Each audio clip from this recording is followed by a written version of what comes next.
ইনবক্সে মেসেজ আসবে কিন্তু সিন হবে না, রিপ্লাই পাবে না, পরে থাকবে ওইভাবেই। কেউ কেউ হয়তো অপেক্ষায় থাকবে, এই বুঝি আসলো অনলাইনে। আবার কেউ কেউ হয়তো টেরও পাবে না, কেউ একজন নেই, কেউ একজন হারিয়ে গেছে। হঠাৎ একটা সময় কারোর হয়তো মনে পড়বে, কে জানি আর নেই।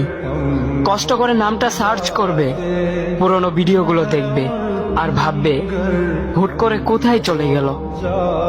আবার কেউ কেউ হয়তো একদিন দুই দিন না পেয়ে ফ্রেন্ড লিস্ট থেকে আনফ্রেন্ড করে দেবে। যখন আমি থাকবো না তখন আমার স্মৃতি কারোর মনে পড়বে, হয়তো পড়বে, আবার হয়তো পড়বে না। তবে হারাতে হবে, হারাতে হয়, হারিয়ে যাওয়াই নিয়ম। পার্থক্য একটাই, কেউ আয়োজন করে হারায় আর কেউ হুট করে হারায়। আমি না হয় হুট করে হারিয়ে যাব।